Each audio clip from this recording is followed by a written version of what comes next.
नमस्कार, हमारे YouTube channel LNB electrical में आप सभी का स्वागत है। आशा करता हूं कि आप सभी अच्छे होंगे, स्वस्थ होंगे। ठीक है, तो आज हम इस वीडियो में चर्चा करेंगे एक ऑटो ट्रांसफार्मर की डिजाइनिंग के बारे में। और ये जो ऑटो ट्रांसफार्मर मैं डिजाइन करने वाला हूं और आप लोगों को बताने वाला हूं सारा प्रोसेस। ठीक है, कोर कितने साइज का लगाना है, बोबिन कितने साइज का लगाना है, वायर साइज क्या है, कैसे वाइंडिंग करे, कौन कौन सी सावधानियां रखे, ठीक है, कैसे कनेक्शन करे, इसका सारी बातों को मैं स्पष्ट तरीके से, ताकि आप हमारे बातों को सुनकर या देखकर आप प्रैक्टिकली उसे कर सके। ठीक है, और ये बता दूं मैं, इसकी डाटा बताने से पहले, इसकी डिजाइनिंग करने से पहले, कि ये 100% टेस्टेड है। 100% टेस्टेड है, इसीलिए बिना कोई दुविधा का आप इसे डिजाइन कर सकते हैं। ठीक है, भरोसा इतना ही रखिएगा कि ये 100% में बोल दिया जब टेस्टेड है तो टेस्टेड है। ठीक है, 100% टेस्टेड किया गया है और ये ऑलरेडी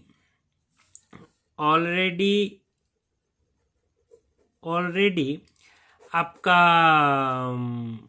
1 ईयर अप्रोक्स 1 ईयर से ये आपका टेस्टिंग कंडीशन में है हमारा। ठीक है, ऑलरेडी चल रहा है। एक जगह में 230 वोल्ट का लोड एक दिए हैं, और कितना एम्पियर लोड दिए हैं वो भी मैं बता दे रहा हूँ। वो आपका 12 एम्पियर के करीब, 12 एम्पियर के करीब मैंने उसमें लोड देकर एक ही साल से निरंतर उसका उपयोग कर रहा हूँ। ठीक है, बहुत बेस्ट रिजल्ट है। इसीलिए आप बिना कोई टेंशन का आप इसे, जो मैं डिजाइनिंग करूँगा उसी के आधार पर आप करें, कोई दुविधा वाली बात नहीं होगी। और यदि कोई दुविधा होगी तो कमेंट करें, मैं उसका जवाब दूंगा, देखूंगा। ठीक है, कि आपका सवाल क्या है। ठीक है, उसी के अनुसार मैं उत्तर आपको दूंगा। तो देखिए, ये जो ऑटो ट्रांसफार्मर की हम डिजाइनिंग करने वाले हैं, ये एल्यूमिनियम वायर से करने वाले हैं। ठीक है, ताकि सस्ता भी है। ठीक है, एल्यूमिनियम कॉपर की अपेक्षा सस्ता है, इसीलिए हमने सोचा कि एल्यूमिनियम से ही इसे वाइंड करूं। अच्छे इंसुलेशन क्वालिटी का एल्यूमिनियम वायर का चयन करना है, ये बात जरा ध्यान में रखिएगा। और यदि आप हमारे चैनल को अभी तक सब्सक्राइब ना किए हो तो सब्सक्राइब कर ले। वीडियो के वॉच करने के बाद आपको यदि लगे कि वीडियो ये मेरे लिए बहुत अच्छा है हुआ, ठीक है, इससे मैं कुछ सीख पाया या इसकी डाटा को समझ पाया, तो लाइक और शेयर जरूर करें। ठीक है, तो देखिए, ये जो ऑटो ट्रांसफार्मर की मैं डिजाइनिंग करने वाला हूं, इसका स्पेसिफिकेशन है, हम 550 वोल्ट एसी, 550 वोल्ट एसी देकर 230 वोल्ट एसी प्राप्त कर सकते हैं, और 230 वोल्ट एसी देकर हम 550 वोल्ट प्राप्त कर सकते हैं। ठीक है, इन ट्रांसफार्मरों का उपयोग आमतौर पर अधिकतर कहाँ कहाँ किया जाता है, जहां आपका 550 वोल्ट सप्लाई है और आपको 230 वोल्ट का कोई अप्लायंसेस या उपकरण चलाना है, तो आपको ये ट्रांसफार्मर बहुत फायदेमंद होगा। ठीक है, इस ट्रांसफार्मर का उपयोग। और इसकी जो करंट कैपेसिटी होगी ना, इसकी जो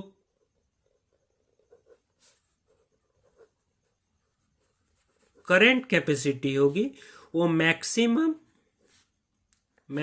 15 एम्पियर होगी। 15 एम्पियर। ठीक है, 15 एम्पियर तक आप इसमें दे सकते हैं लोड, कोई दुविधा वाली बात नहीं है। जैसा कि मैंने आपको बताया कि 12 एम्पियर का एक लोड देकर मैं 1 साल से उसको टेस्ट कर रहा हूँ। ठीक है, एकदम बेस्ट रिजल्ट है, इसीलिए बेशक आप 15 एम्पियर तक लोड दे सकते हैं। और उस जो वाइंडिंग वायर का इस्तेमाल किया हमने, उसी के अनुसार मैं आपको कैलकुलेट करके बता रहा हूँ कि 15 एम्पियर तक आप लोड दे, कोई दुविधा वाली बात नहीं होगी। ठीक है, तो सबसे पहले जब आप इस ट्रांसफार्मर की डिजाइनिंग के बारे में तो मैं बताऊंगा, लेकिन इस ट्रांसफार्मर की डिजाइनिंग से पहले आपको कैसा कैसा क्या करना है अरेंजमेंट में जरा आपको बता दूं कि देखिए, ये जो ट्रांसफार्मर को आप तो ट्रांसफार्मर को डायरेक्ट कहीं ले जाकर फिट नहीं कर दीजिएगा ना, उसको आप कैबिनेट के अंदर रखिएगा। तो मैं आपको बता दे रहा हूँ, कैबिनेट जो है, कैबिनेट अच्छी क्वालिटी का ले लें। बाजार में आपको 5 KB का जो स्टेबलाइजर का बॉक्स होता है ना, उसमें आराम से लग फिट हो जाएगा। ठीक है, 5 KB का, 5 KB का जो स्टेबलाइजर का बॉक्स आता है उसमें आराम से फिट हो जाएगा। अब दूसरा कुछ मैं बात बता दे रहा हूँ, कैबिनेट अच्छी क्वालिटी का ले लें। फिर आपको उसमें आप इनपुट में वोल्ट मीटर का इस्तेमाल करें। ठीक है,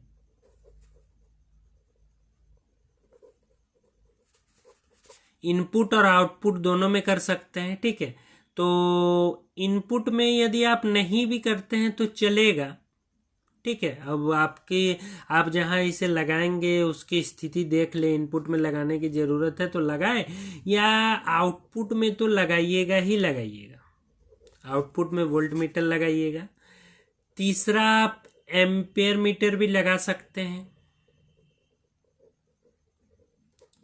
ठीक है, आउटपुट का करंट देखने के लिए, या नहीं भी लगाएंगे तो चलेगा, लेकिन वोल्ट मीटर लगा ले आउटपुट में। ठीक है, चौथा जो बात मैं बता रहा हूं आपको, इनपुट जो सप्लाई इसमें आएगी ऑटो ट्रांसफार्मर में 550 वोल्ट, उसमें आप फ्यूज का इस्तेमाल करें।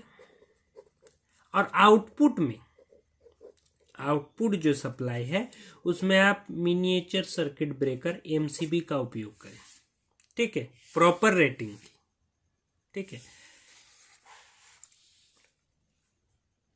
प्रॉपर रेटिंग के MCB का प्रयोग करें। MCB कितने एम्पेयर का लगाएं, कैसे लगाएं, इसका एक सेपरेट मेरा वीडियो बनाया गया है, उसे जरा देख ले, तब आपको समझ में आ जाएगा। यदि और नहीं तो जानते हैं तो बहुत अच्छा है। ठीक है, पांचवा जो मैं बात कर रहा हूं, जो ट्रांसफार्मर और कैबिनेट के बीच, ट्रांसफार्मर जो आप लगाइएगा उसमें, ट्रांसफार्मर और कैबिनेट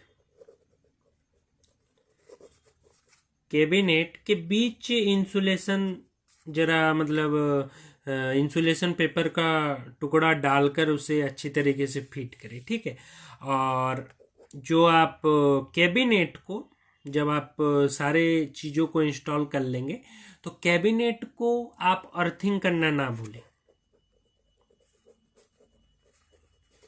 ठीक है, अर्थिंग करना जरूरी है। इलेक्ट्रिसिटी रूल के अनुसार सारा काम करें।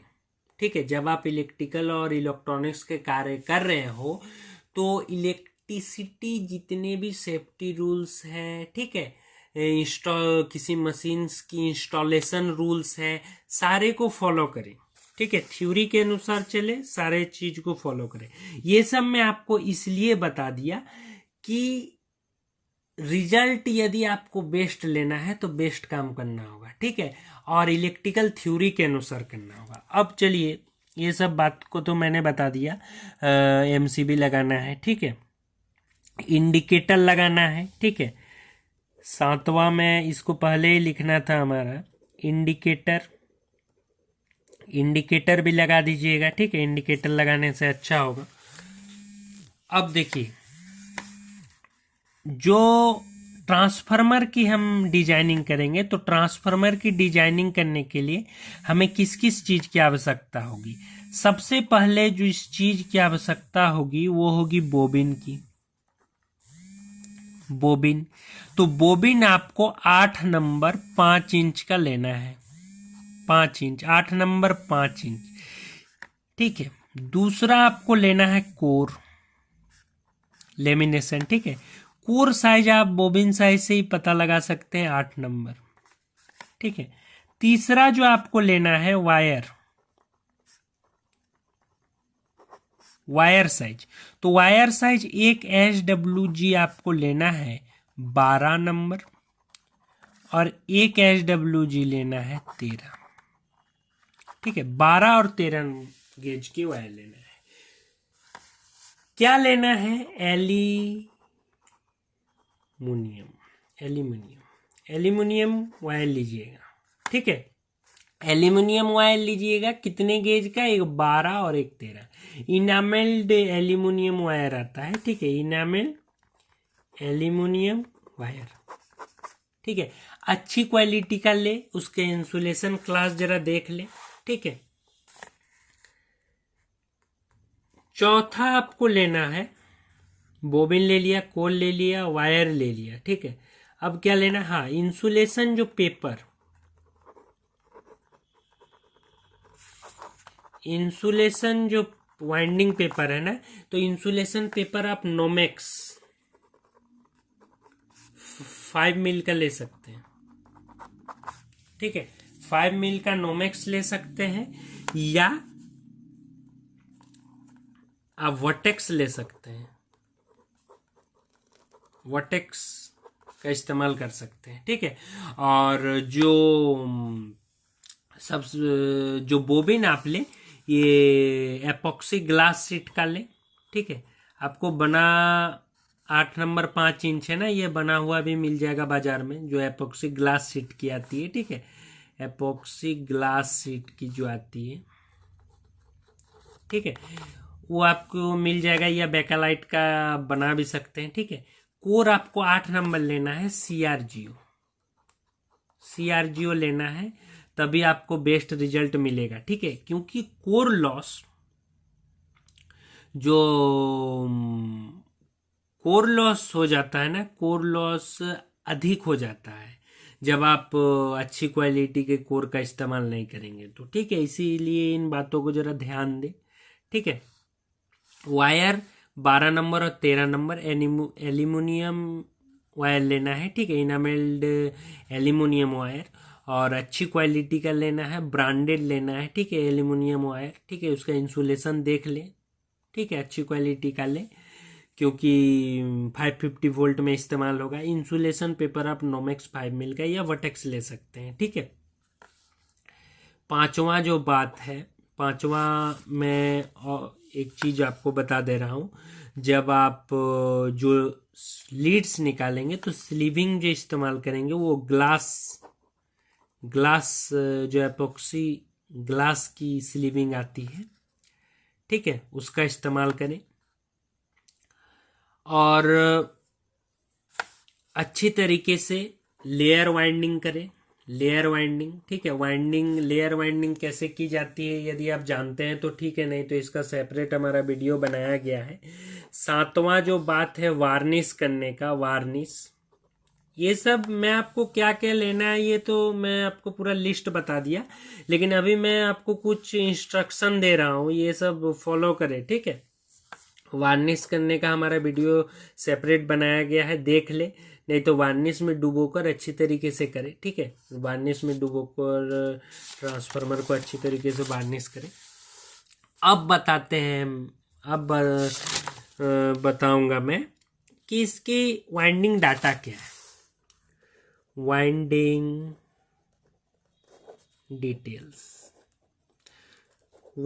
डिटेल्स बताऊंगा। तो सबसे पहले ये एक ऑटो ट्रांसफार्मर की तरह वाइंडिंग होगा, मैंने पहले भी आपको बताया। ठीक है,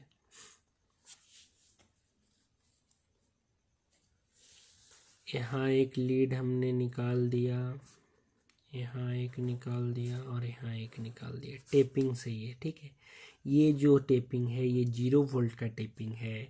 एक हमने जो टेपिंग निकाला वो 200 वोल्ट का टेपिंग निकाला, एक 230 वोल्ट का टेपिंग निकाला। ठीक है, एक 550 वोल्ट का टेपिंग निकाला, और एक 570 वोल्ट का टेपिंग निकाला।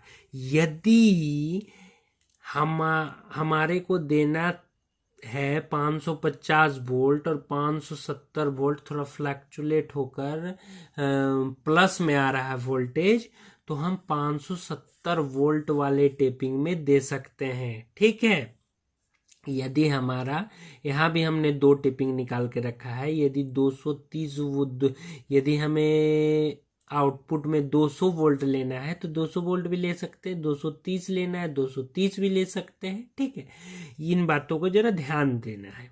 अब जो 0 वोल्ट से स्टार्ट करेंगे हम वाइंडिंग करेंगे, यहाँ जो 230 वोल्ट तक वाइंडिंग करेंगे, ये SWG12 जो हमने एल्यूमिनियम वायर लिया था ना, एल्यूमिनियम वायर, इनामेल्ड एल्यूमिनियम वायर, वो 12 नंबर से हम करेंगे 0 वोल्ट से लेकर 230 वोल्ट तक टेपिंग तक। ठीक है, अब फिर हम यहाँ एक ट्विस्ट करेंगे वायर और इससे वाइंडिंग करेंगे 570 वोल्ट के टेपिंग तक, जिसका वायर गेज होगा 13।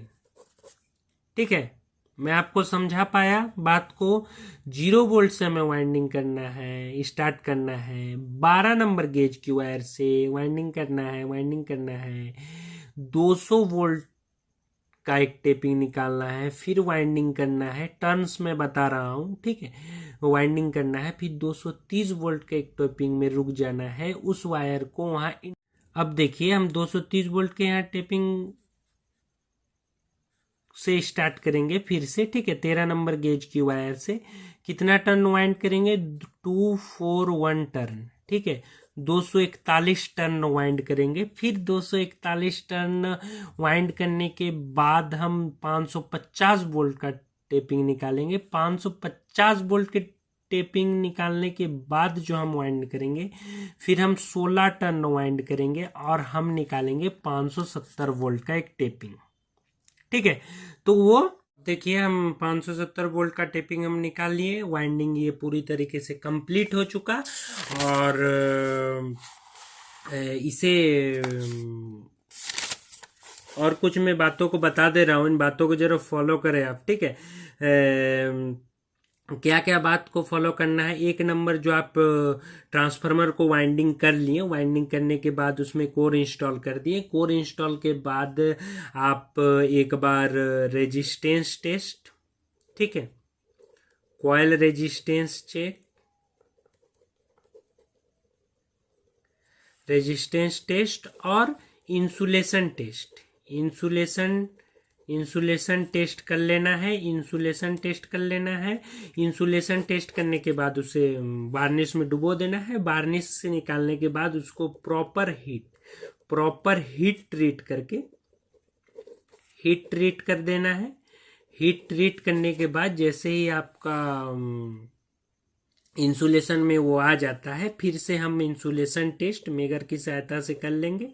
ठीक है, insulation test, coil resistance test फिर से करने के बाद अच्छी तरीके से प्रत्येक इलेक्ट्रिकल नियमों का पालन करते हुए, ठीक है, एज पर इलेक्ट्रिकल थ्योरी के अनुसार सारे हम काम को करेंगे। करने के बाद उसे टेस्ट करेंगे। टेस्ट करने के बाद ही उसे मेन अप्लायंसेज में जिसे हमें सप्लाई देना है तभी देंगे। ठीक है, और insulation test, coil resistance test varnish करने के बाद भी कर लेंगे और वोल्टेज टेस्ट भी कर लेंगे। ठीक है, प्रॉपर जो वोल्टेज टेस्ट हमारा होता है, वोल्टेज टेस्ट किस टर्मिनल में कितना वोल्ट आ रहा है, जिस अनुसार आपको चाहिए उस अनुसार कनेक्शन करने के लिए। ठीक है, वोल्टेज का भी टेस्ट कर लेंगे, वोल्टेज का भी मेजरमेंट कर लेंगे, करंट का मेजरमेंट कर लेंगे कि वह ट्रांसफार्मर कितना करंट ले रहा है, सही ले रहा है या नहीं ले रहा है। ठीक है, इस वीडियो में इतना ही। धन्यवाद।